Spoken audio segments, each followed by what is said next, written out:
Hey everyone, welcome to the Beyond Extent podcast, a podcast dedicated to a chat between two environment artists discussing everything about the industry we work in.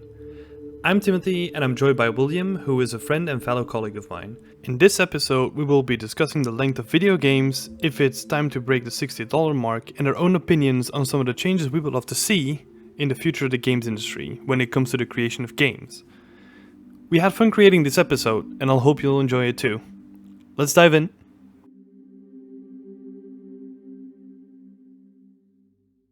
Hi William! Hey, what's up? Doing good, man. It's been getting nice and warm out here. We recently bought like an AC to just keep ourselves cool. We feel so Oh, we feel like rich people now. yeah. I bought a fan, Yeah. which for now has been enough.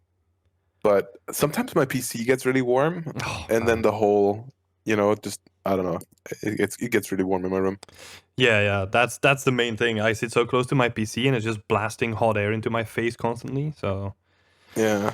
The yeah. thing is though, in Spain, I never wanted to buy an AC because I didn't know, if I was gonna move. I didn't want to spend that much money when I was gonna move or Mm, whatever. And yeah. it's just that for an AC, you would need, you need the hose to go out the window or something. Yeah. And I can't really do that because I'm on I'm on the ground floor. So I Oh, can't all right. really, I can't really just have my window open all the time, because it gets, I don't know, I don't know, I just don't like having my window open all the time. Mm-hmm. Yeah, we have one of Especially, those smaller ACs that you have to refill with water, and we're not oh, sure what to do with it. So hey, we can throw that by if you want. yeah, that'd be great. It just All turns right. into a podcast about me giving my AC to you. All right, man. Cool. Yeah, uh, we'll talk about that later. yeah. How are you doing, by the way? Um, yeah, I mean, good. For me, it's warm, but it's fine. I'm not doing anything really. So, uh, yeah, it's been good though. Mm. Just chilling, I guess. Oh yeah, Working. yeah, exactly. Oh man, there was this article going around from WCCF Tech that talks about it's a former PlayStation executive calling for basically more 2 to 15 hour AAA games. Hmm. Um, Like and shorter experiences. yeah, and maybe I think that from like a developer standpoint that turns into like smaller teams too. Hmm. And yeah, it would be kind of nice to just dive into that and just have a talk about it from our perspective, Yeah. because it will be quite interesting how we react to it, because I'm a big open world fan. Yeah. So yeah, just let's dive into it.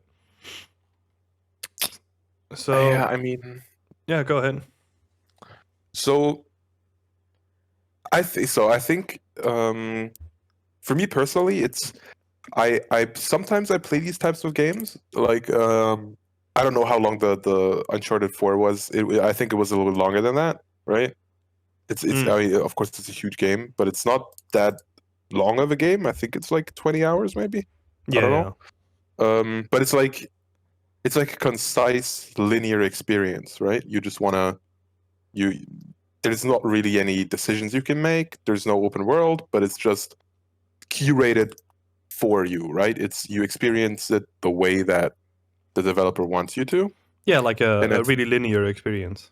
yeah, and I think that can be, in case of Uncharted, for example, it can be super impressive if the graphics, the narrative, all that type of stuff is cool, and of course the core gameplay loop. Mm-hmm. And I can definitely really enjoy those games, but I'm usually that's usually not my go-to type of game. I like games that are yeah, I like open world games as well, but I also like games that have mm, I like multiplayer games like Counter-Strike, for example, which is content-wise, if you think about it, is a tiny game as well. It's not got 1,000 guns. It's not got quests or crazy stuff. It's just like, a couple maps, a couple Yeah, guns. yeah. But it's But more you about can the still, progression of it, right? yeah, exactly. It's about the teamwork and playing together, and and you can still spend like thousands of hours in it, even though it's a smaller game. Mm-hmm.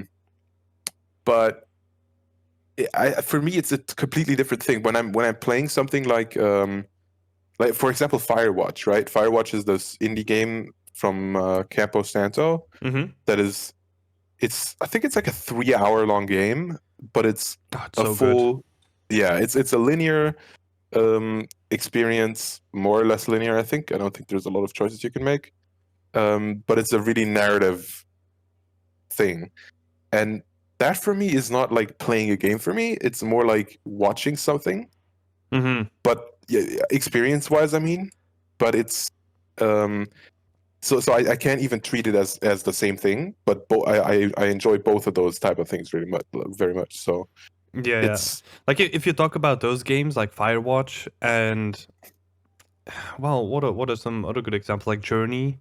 I think Journey, yeah, they all fall into like the same category where it's not about um the gameplay per se or like making it super interesting, but it's more about the experience of it. Like yeah, you just going through it and just like enjoying being in that world. And it's something that is less gamey and it's more about like the what do you call it? It's more of a deep experience because yeah, it's playing on your emotions instead of just on your pure satisfaction for like, oh, this game is fun. yeah, If that makes sense.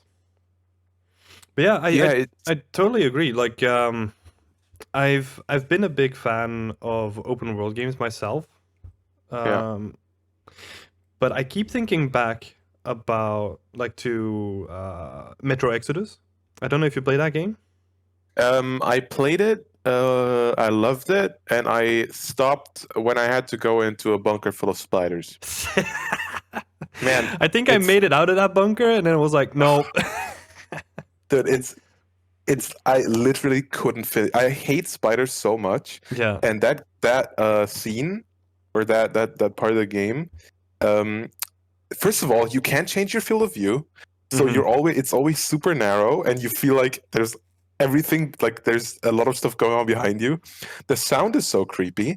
There's fucking animations where when you go through like a cobweb and you Oh, burn yeah. it down, there's this huge spider that'll crawl up on your arm, and Uh-huh. that just makes me shoot an entire magazine into nothing.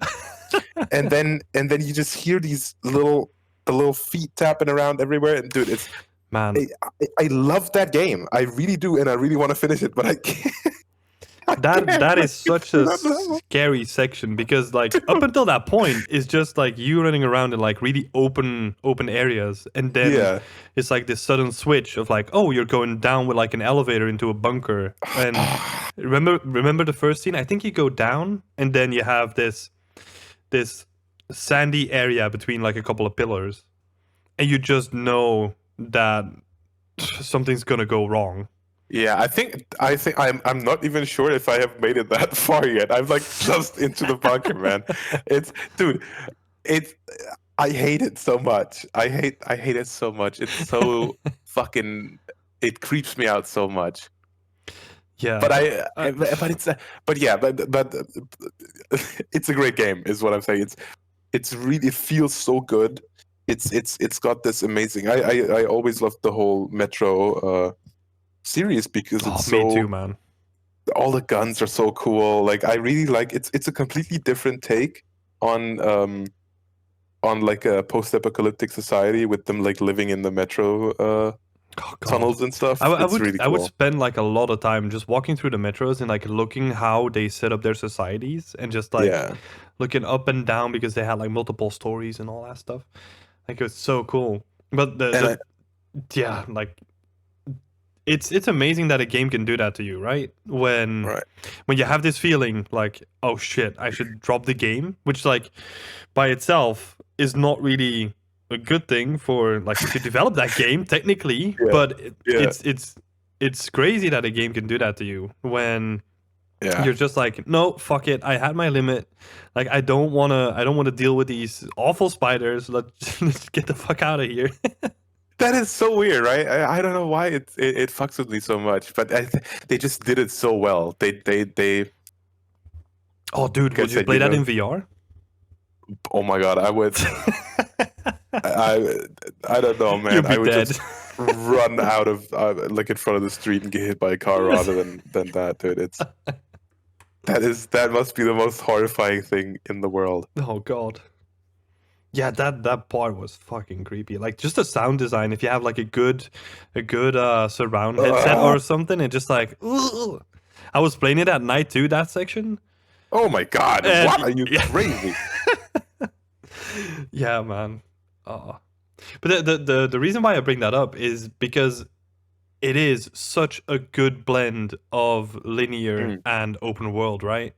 yeah, Because they you have these linear pathways, but there's just enough open world in it to still reward exploration.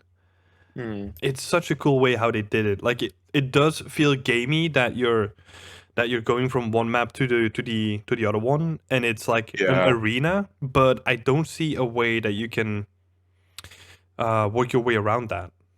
Also, the arenas are so big that it's not a problem. I Yeah, feel that's true. to me, the arenas are pretty big actually. If you think about it, like the is that the first one where there's the swampy area where you're in that swampy area Hmm. with the little church. Yeah, yeah, So yeah. yeah, Oh my god, man, that area is. that giant fish scared me. Oh yeah, yeah, yeah. I hate that kind of stuff too, but not nearly as much as spiders. So It was just like the feeling of like rowing really yeah, slowly yeah, with your boat, and then it's like, oh, this fucking giant fish is in this pond, and it's just like, oh, yeah. It's thalassophobia, dude. It's the fear of not knowing what's under you when you're in the water. I think that's what it is, oh, and really? that's the yeah, man. Oh, That's I my have that in real don't. life, man, for sure. Yeah, man. Oh, dude, same. I can't swim in a lake, dude. It's the scariest shit. It Um, it comes from for me. It comes from like an experience that I had in Spain, I think, where there was like this small beach with like only a couple of people on it. But then when you swam into the water, it was like you were standing on rocks, and then it would be like a solid cliff going down. But I oh, I didn't oh, realize it, so I was just like walking around, and then I slipped off the cliff. Like I opened my eyes underwater, and it was just like oh my god, a cliff going straight down, man. That scared me so hard. There was like giant fish swimming in it too. It's just like normal everyday fish, like nothing scary, but it's just like, oh, just seeing that is just like, oh no, I need to get out of here. yeah, I'm yeah, yeah, done. yeah. That shit's scary, man. Why are we just talking about what scares us right now? I don't know, man. This is like this is like a Halloween episode of the Yeah, podcast. yeah, a couple months early. Yeah, But let's yeah, no, go ahead. but yeah, I agree with what you're saying. Like that's a perfect blend of the two, right? And I don't know how long Metro Exodus is because I didn't finish it, obviously. Um, but I do think it can make sense to choose something a little bit more linear Hmm. if that's what you're trying to do, right? So let's look at The Witcher, Hmm. Witcher 3, which is I think most everyone agrees is an amazing game.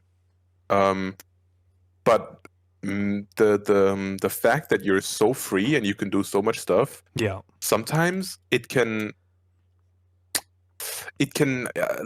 make you pay less attention to the main story, Hmm. which is weird if they have this kind of urgency behind it, right? They're trying to sell this urgent thing that you have to do a lot of the time, Yeah. but then you're just playing Gwent in a tavern, That's the right? thing. Like the attention to detail to everything in that game makes it really hard to focus on what's your main priority. I feel. Yes, and I think if Witcher wanted to be a super narrative driven game, then it would completely make sense to say, okay, let's do it 50 hours, just play through the story. But that's not what Witcher is about. Witcher is about going into some woods and finding a fucking Kikimara, is that what they're called? And then fighting it, then getting some cool like, and then having its head dangling off your horse. You Hmm. know, that's or going to a cave and finding the cool armor blueprints or whatever. Yeah. Yeah. And It's not Eh, about the one time that I helped an old lady with her pan. yeah. Exactly. It's not about that, and and Because that's, I that think that's the most important thing, is you have to know what your game wants to be, right? Yeah, because that was so confusing to me. I was doing that quest with like the lady with her like her panacle. That was, how was it? Like it was in her building, but it was like taken over by monsters. So she just wanted to get her pan back or whatever. And it felt like such uh, a big experience that I thought it was like, oh, this is gonna lead up to something big in like the main quest line or whatever. But no, it was just like Right. a really elaborate side quest. And that's probably like the one of the smaller examples that I could bring up. But that game is so crazy Yeah. because I never finished it, because at a certain point I was like, okay, like I'm on this new island. Uh, I got a bit Mm, overwhelmed with all the stuff that I could do, and I knew that I could have done like a lot more on the other island too. So I was kind of thinking about that too, and I was like, oh my god, I'm never gonna finish this game. And then I dropped it for like a couple of months, and then I came back to it, and then I was so lost with where I was because like I had like 1,000 quests in my quest yeah. log, and it's just like, oh no, I don't know where to begin. I feel like that's a big problem, actually. Just the sheer amount of quests that you get. Hmm. It's so crazy. You open your quest log and it's 37 quests, Yeah. and you're like, what am I going to do first? Hmm. Yeah. But But to come yeah. back to what we're actually talking about, Hmm. Yeah. um, so that's from the gamer's perspective, right? It's about either you want to have this kind of experience or that kind of experience. I mean, there's, of course, there's different ones. You can play a racing game or whatever, a sports game, all Hmm. that type of stuff. But from a developer's perspective, it definitely makes sense to make shorter games, because a lot of the time people can enjoy them just as much as Yeah. a longer game, but it takes a lot less resources, right? And that, of course, we're talking about a lot of the time, oh man, games, they want to, they want to make your playtime longer. They want to get the in-game, they want to sell you stuff, all that, all that kind of thing that people complain about. Hmm. But you also have to think about games in the last 5 years or 10 years have gotten so much bigger, and they still cost the same, right? Yeah. Like if you want to buy a game for PS3 or for PS4 a couple years ago, and now it's the same thing, Yeah. but there's like 5 times the amount of people, or I don't know, but the teams are huge, Hmm. and the amount of content is huge.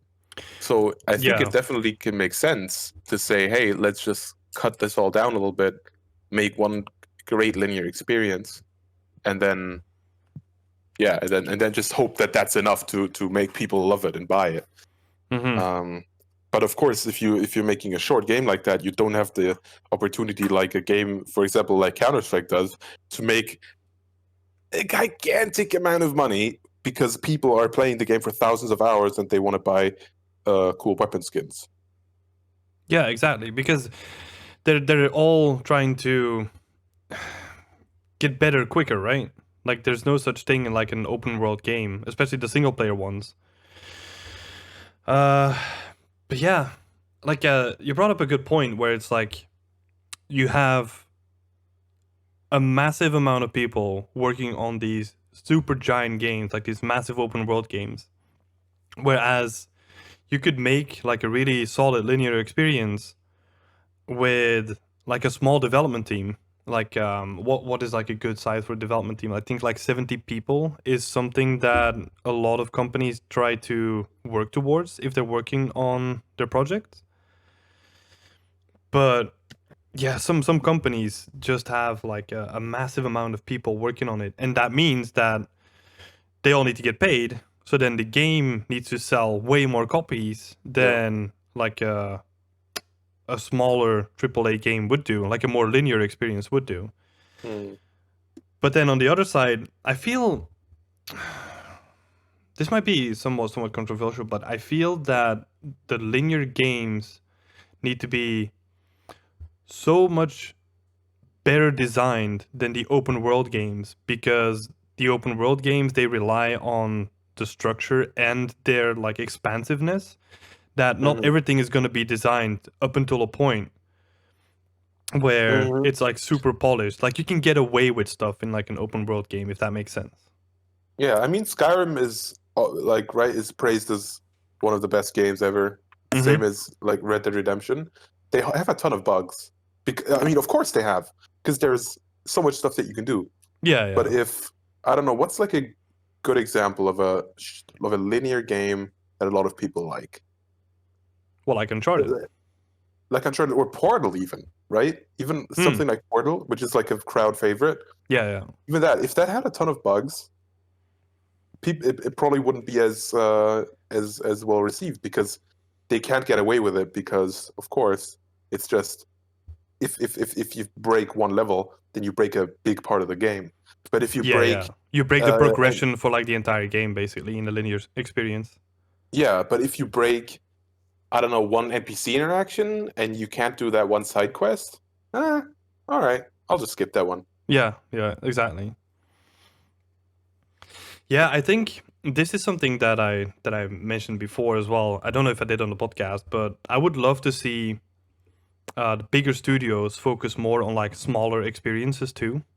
Where Hmm. we're kind of doing that already. Like, and I feel like we're going through a process where we're kind of adapting to it. But we have so many people that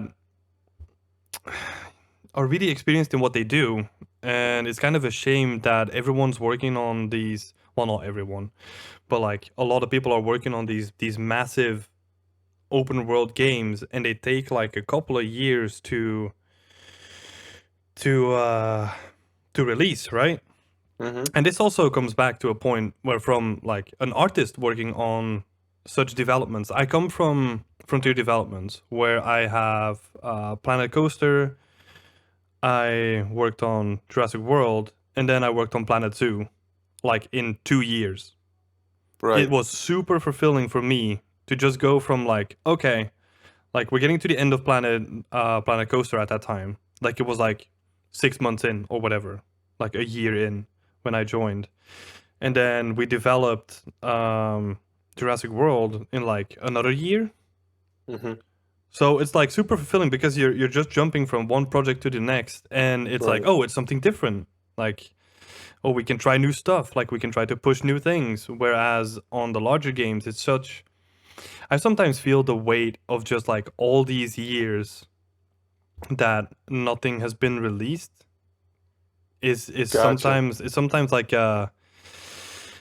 I think it weighs on like the artist's shoulders because a lot of us are just um like even before we go into the industry, we were so focused on working on personal work and getting that stuff out there, and then you get into the industry and then you have to wait for like a couple of years that you can't say or show anything. Yeah, yeah, yeah. Yeah, because you just want to share all the cool stuff you're doing with the world. Mm-hmm. Yeah, and it's also from like a personal progression standpoint where it's like you're uh say you're no longer working on personal work. So like the work that you do at work is the stuff that you want in your portfolio. And Yeah. say in the case you're looking for a next job and you worked at this company for 3 years, but the game hasn't been released yet, then there's this entire period that's just blank basically. Hmm. Yeah.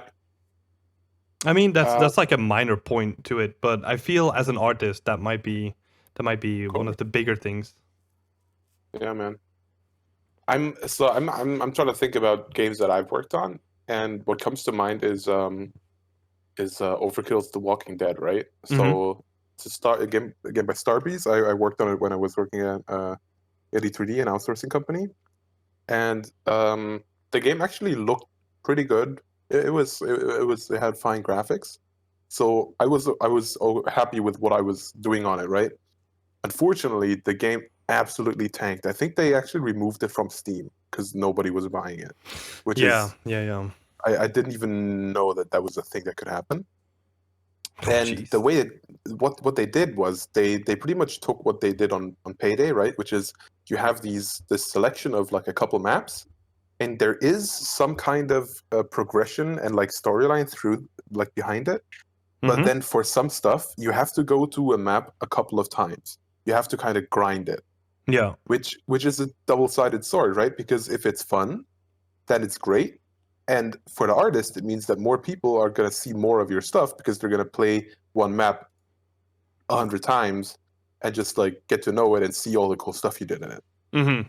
But I think for games like this, maybe it would have been better to say, hey, we just play through each one of these maps once. We have a linear experience, and then we're done with it, and we can focus on a narrative. We can focus on all that stuff instead of having this like you have to find this stuff to upgrade your little hub or whatever. You know, you have to do this 1,000 times, find Yeah. that, get there, and that's. But of course, what I understand why they did it, because that way it means that people are going to play it longer. They're going to you're pretty much inflating the playtime, right? Because you're telling the guy, hey, you don't have to do this once; you have to do it 5 times Mm-hmm. to unlock something, or to do this, or to do that. And I think if it, like I said, if the gameplay loop is fun, then people won't have a problem with it.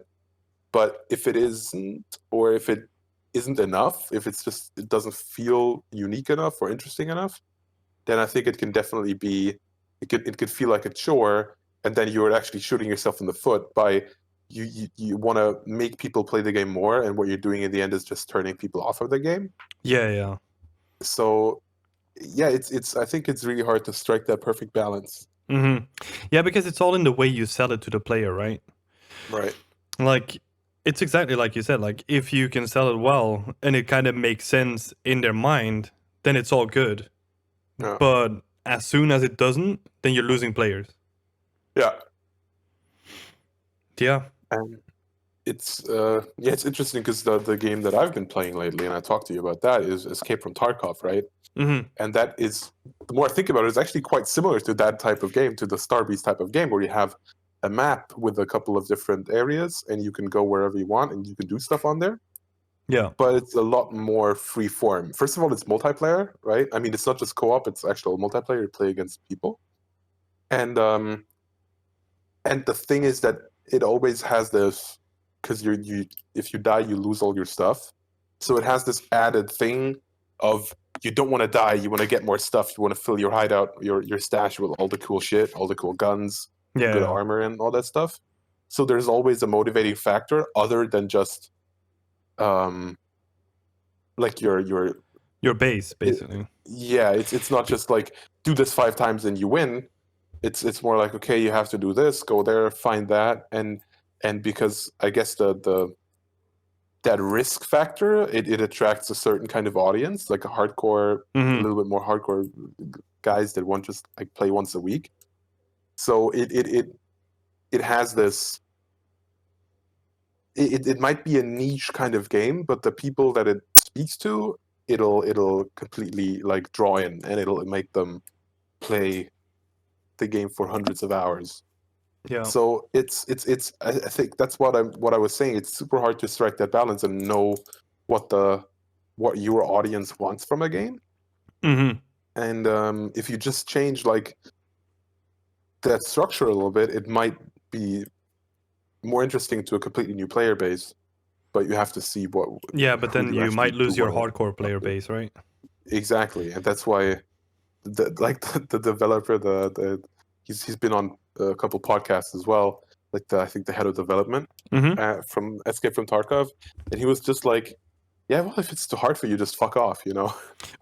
Like he knows who he's like. That's literally what he says, Yeah. and he's so he really he knows his audience, and he wants to cater to that audience, and he Yeah, I wants to think. make a game that he wants to make, right? Yeah, Like he has a exactly. I vision. was just about to say that. Like with those kind of smaller companies, like he set out to make a game that he wants to play too.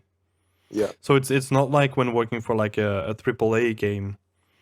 Like a lot of people are working on the game, they're having fun, but it's not a game that they would play themselves. yeah, Yeah, that brings me to another topic too, where I can see Like because we're always going back to like, oh, this is how much like a game in development costs and how they need to recuperate that through like the just the millions and millions of sales that they need to make. Hmm. What I'm constantly thinking about is also optimizing the pipeline because I feel that just a lot of time gets lost by a pipeline that is not how to say it, like not optimal. Hmm. um it turns into a bigger topic because then it's like, oh yeah, but then if you want to invest in that pipeline you need like a big investment in that, and that turns into like a risk on its own.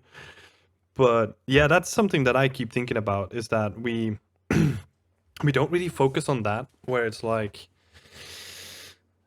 I feel that a lot of time could have been spent on just iterating on the stuff that we do as artists, just making levels or whatever, Hmm. instead of trying to work around like the software hiccups or a pipeline that is like misunderstood or is like in progress or whatever. Like I feel like there's like a lot of time that goes lost on that side of things as well. Of course, yeah. I mean, that's if you don't optimize the way you work, then you're throwing money out the window, right?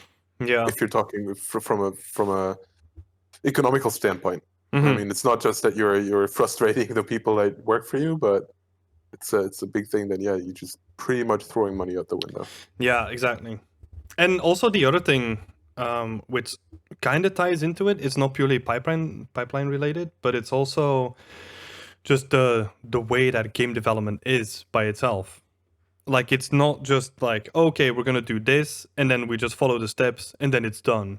Hmm. Like it just goes from like, oh, we have this idea, then we start it, and then it's like, oh, maybe it doesn't work.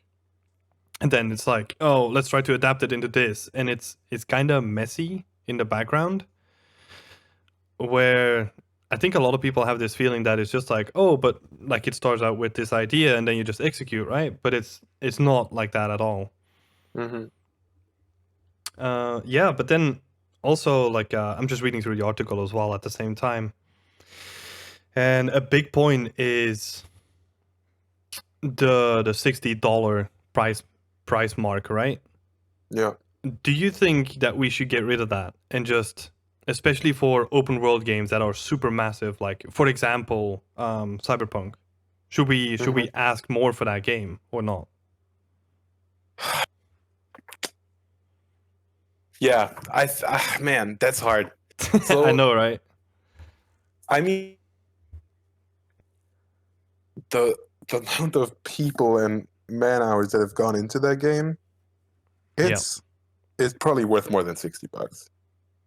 Like if you compare that to I don't know what's another game that costs $60. I don't know, but yeah, there's definitely some game that will make that will have a lot less content, right?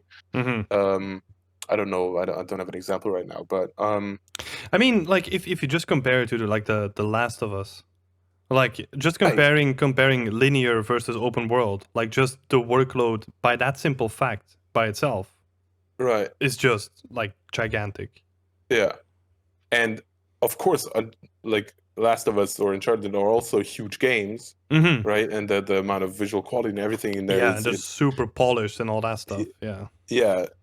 So it's it's but still, I mean that's the thing, right? In Cyberpunk, I mean, we of course we haven't seen that much of it yet, but making an open world game like that is always going to be a lot more work because even though let's just say that even if all the worlds combined aren't aren't even that much bigger, right? Even if the scale wasn't a factor Hmm. in an open world game, you're going to have a lot more stuff to do because you always have one task if you're playing Uncharted, right? You're like, okay, go there, do this, find that, kill those guys.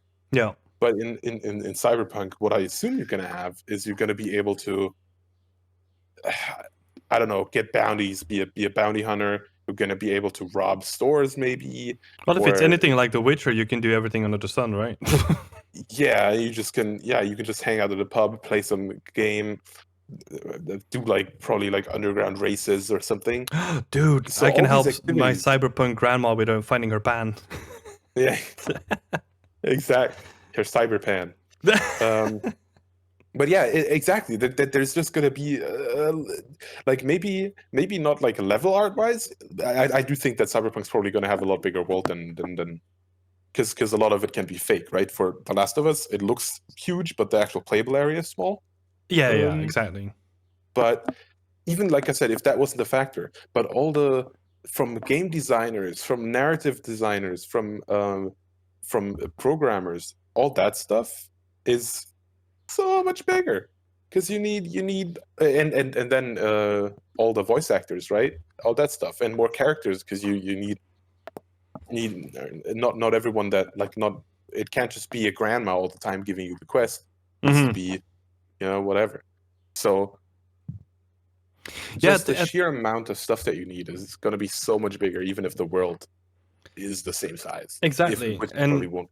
I think it's also gonna alleviate some of the pressure that is put on the developers themselves, where they can basically ask whatever they want and they can make their own judgment call, basically. Yeah, I mean, they can probably do that now. I'm not sure. I'm not sure about the marketing behind it all. But then say if that game is, I don't know, just as an example, like $100, hmm that would mean that roughly half of the people would be needed to turn a profit on that game, right? So then yeah, it's less of a risk versus reward kind of thing than it currently is.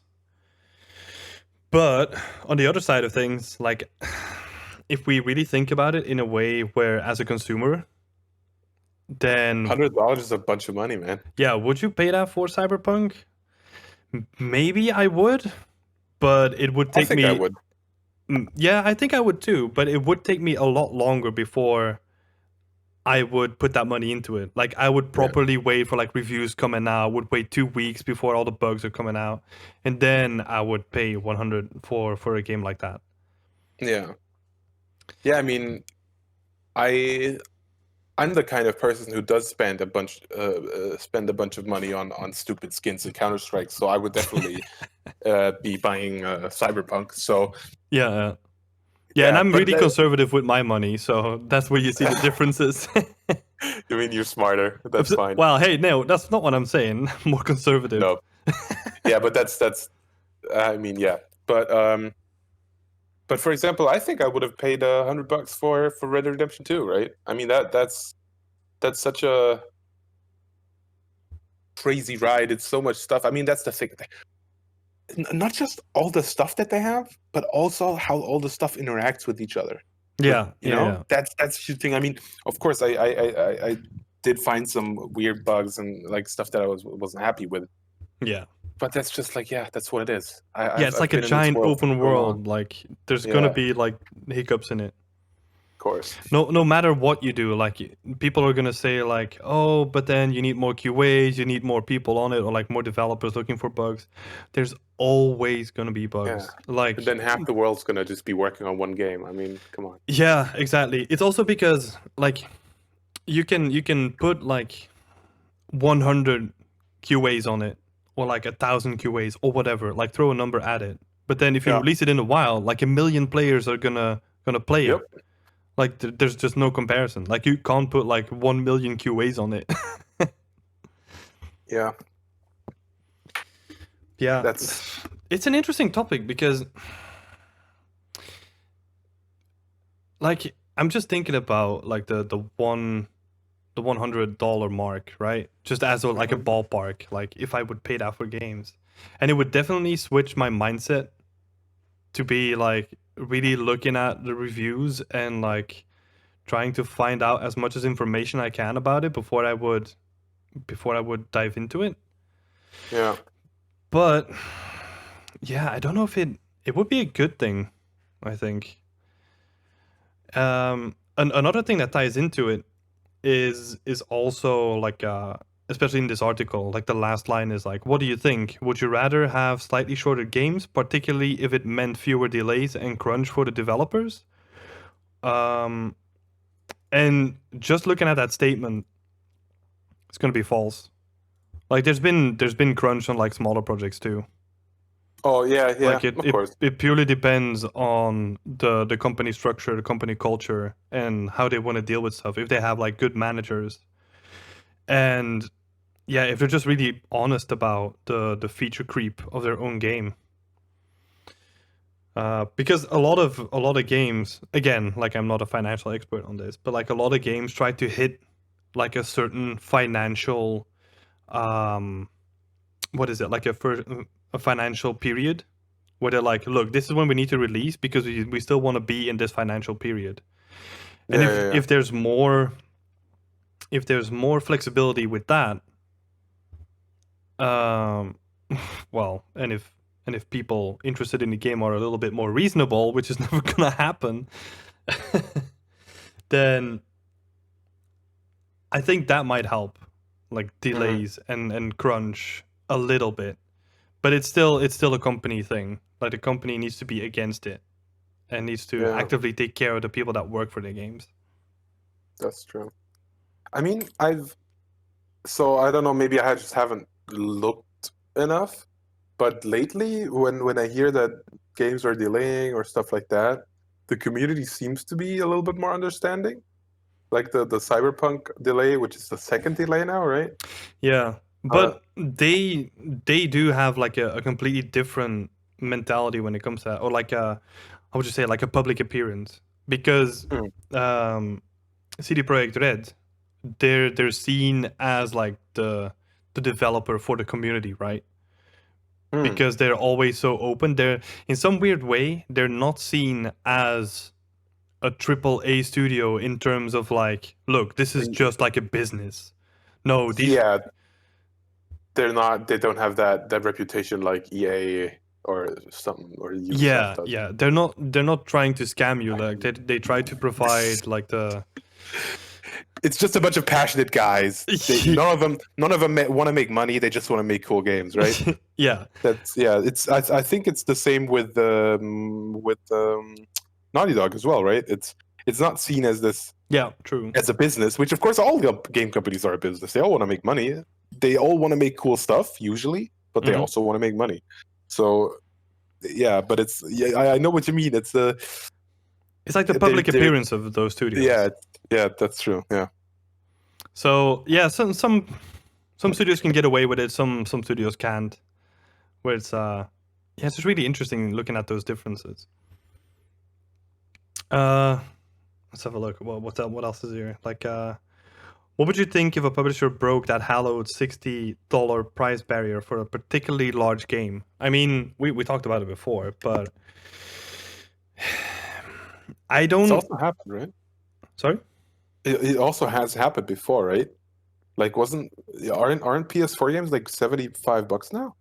I thought they were more expensive now, a little bit. Uh, I thought like the Spider-Man when it came out was like seven. I don't know. I'm not sure. I'm not. I don't buy a lot of console games, but I yeah, me neither. think But I do know that console games are often more expensive than PC games. yeah. Yeah, But like yeah, imagine if you're the company that says like, okay, this is going to be an open world game, it's going to be about this, and it's going to be $100. Like, I don't want to be the first company that does that. yeah. I mean, I guess some companies kind of got around that. Like I remember paying $115 for Battlefield 4 because I bought Battlefield Premium, which means that you get all the DLC. Yeah, But that's that's true. another DLC is a whole nother thing, right? Yeah, yeah. And then you get into the territory where game companies at least they feel like they're cutting stuff from the main game to put it in the DLC, Hmm. which can be it can for the player it feels really stupid. But I mean, yeah, it's a Well, lot of it's it. content, and then you're like, oh, Yeah, you it's need to it's make money also somehow. in some cases that's not true, but it does happen. Yeah, yeah, yeah, yeah. So yeah, it's But yeah, that's it's not at that's every time if you have a good DLC, it's not that it means that it's been taken from the main game. yeah, exactly.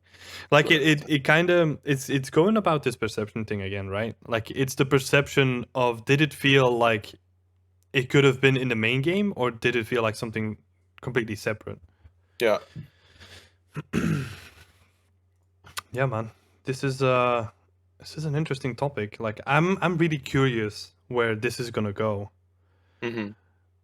because yeah, I do feel that it would be good to have more smaller games. Oh yeah, that's actually another thing that we haven't talked about is that a lot of studios are like, or at least they were a couple of months ago, where they're like, oh, single player games don't sell, Hmm. and then it's like, what? That's some What? Yeah, horseshit. that's not true. That's just blatantly a lie. Yeah. Yeah, yeah. It's like justifying the existence of open worlds, where I think open worlds can stand on their own quite well. Hmm. It's just like when it comes down to this stuff, like I just want to see more games, more unique experiences, less reboots, less Hmm. um I want to Samey. see, yeah, I want to see creativity in big studios being accepted more. Yeah. That's what I'm excited about. And if this is a way to do it, then I'm all for it. Yeah, I agree. I mean, that's the thing. There's a lot more indie games out there right now too, right? Which means that there's always going to be more good indie games. If there's Mhm. just going to be there's always going to be more bad games too.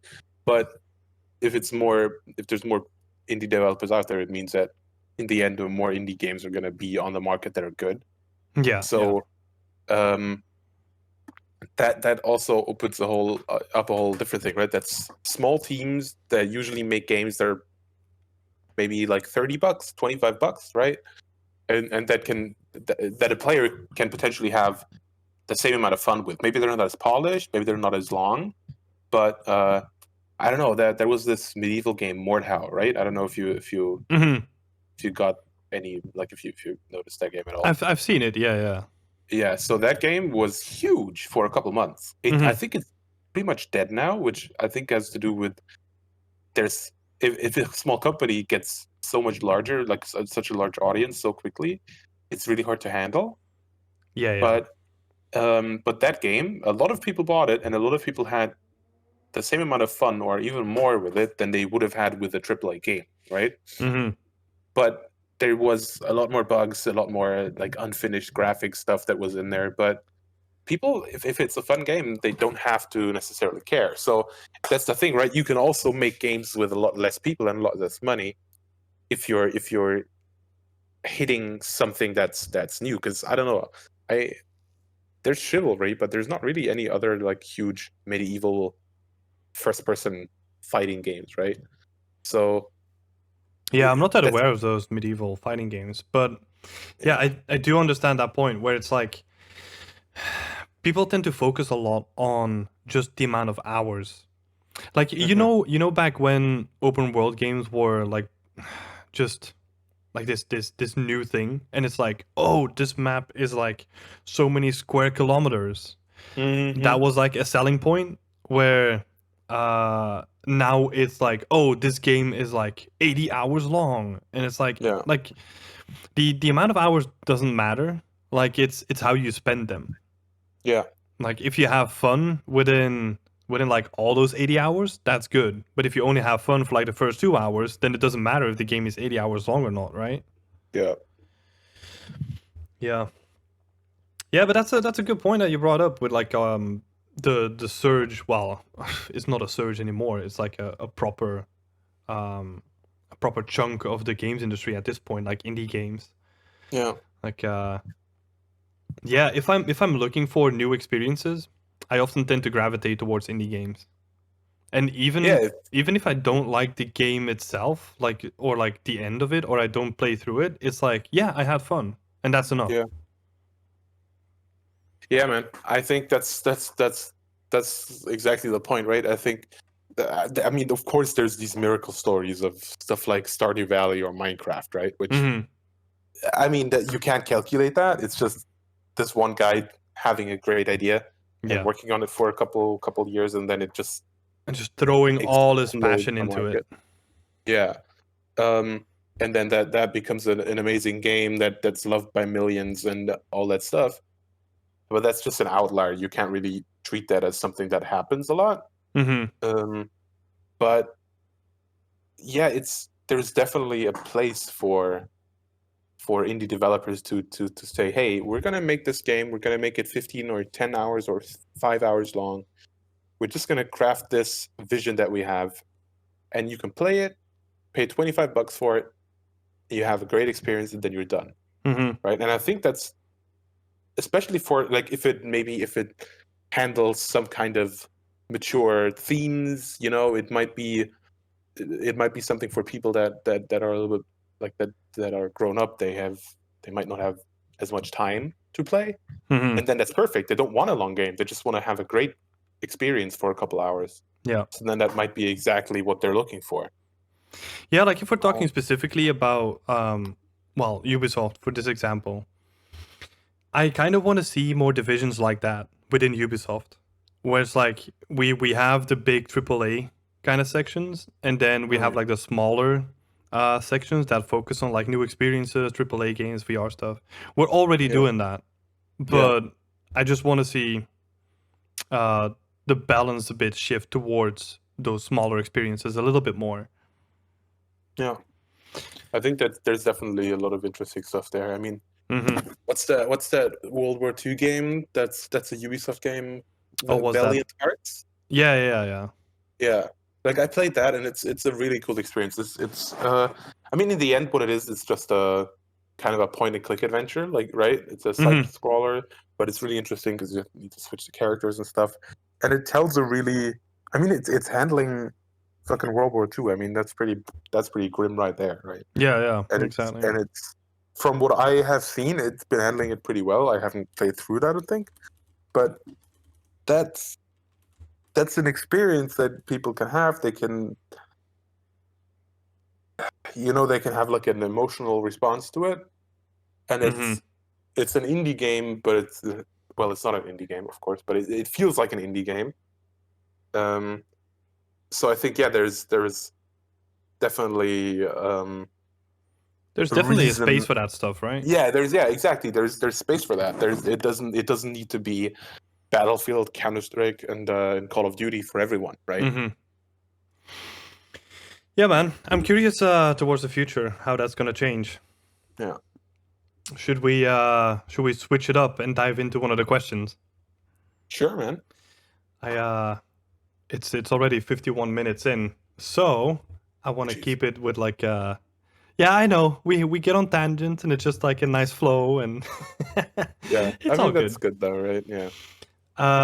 So I wanna end it with like a short one from Lloyd. And he asks like, what is the weirdest thing you ever made for a game? You wanna take this one? I have to think about this for a little bit. Do you have an answer right now? Oh yeah, I have an answer. Okay, go ahead. Go ahead. I made the vomit for Planet Coaster.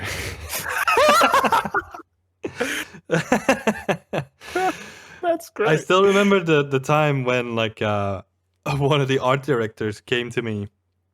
Well, it came to our team and they were like, okay, so like this is the staple of like the roller coaster games. We're like, look, if you get sick, there needs to be vomit. So who wants to do it? And I still remember that I think, if I'm not mistaken, like another artist from the team was like, yeah, sure, I'll do it. Because they didn't really tell us in the beginning. They were just like, oh, I have this small task for some artist in this team. And then Lisa, like a fellow artist, she was like, yep, I'll do it. And then they told her that it was like, oh yeah, you need to make this sick for the game. She was like, yeah, sure, I'll do it. And then she had to look through reference pictures. Oh yeah. That's and that's the important part. And she was like, maybe you can do it. I was like, yeah, sure, I'll do it. So I was like, man, it's one of the weirdest conversations that I had. I was like sculpting it in ZBrush because it had to have chunks in it. So I was talking to the art director, and I was like, okay, but what kind of chunks do you want? Like, do you want carrots? Do you want something different? Like, what kind of chunks are we talking about here?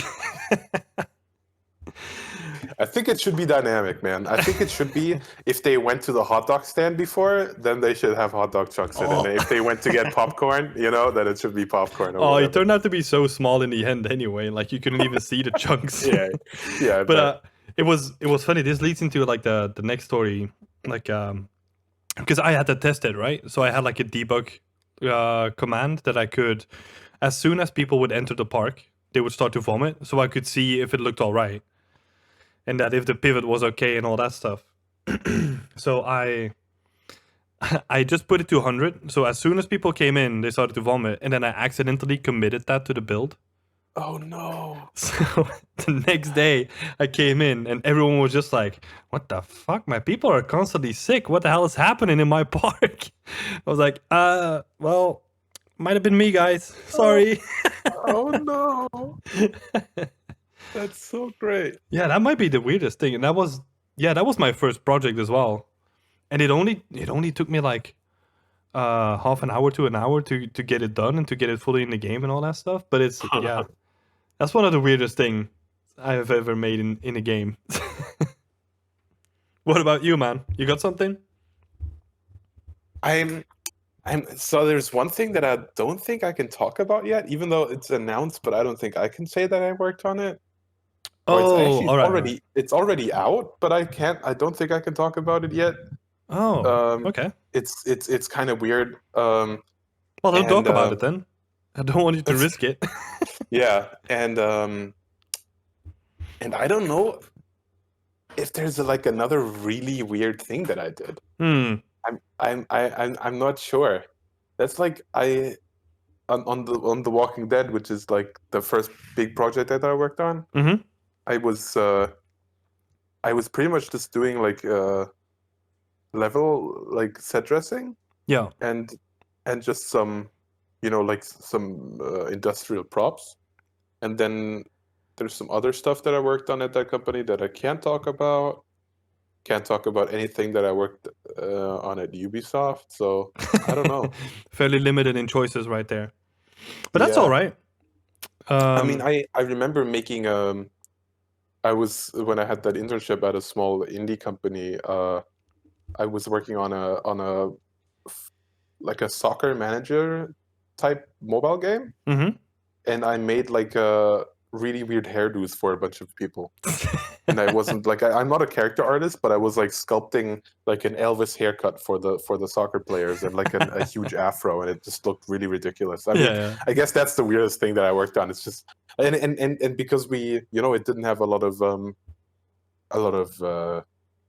like it had to run on mobile, right? You don't have a lot of budget. Yeah. So we wouldn't have alpha cards, so they would just look like a Lego man that you would plop like a sculpted thing of hair on. Looks like a dot of ice cream or something. Exactly. That was, but yeah, that's probably the craziest thing. I don't have didn't work on any bodily fluids. Yeah, I was thinking about changing up my title after that one. I was like, Vomit artist? Yeah, maybe this is my niche. This is where I'm gonna land. Nice, dude. No, that's all right. Like, there's still enough time. We can do this in like a year or something and talk about some weird stuff that we created. Yeah, I hope I can talk about it by then. And we have to do a podcast about NDA and how much it sucks sometimes. Oh, man, yeah, that would be a good one actually. All right, man. Wow. Yeah. That's all right if you have nothing. I'm sure in the future we can dig up some stories and talk about some crazy shit. Definitely, man. All right, cool. So that's gonna do it for this episode of the podcast. Thanks everyone for joining. Yeah, thanks for listening, guys. All right, catch you in the next one. Bye-bye.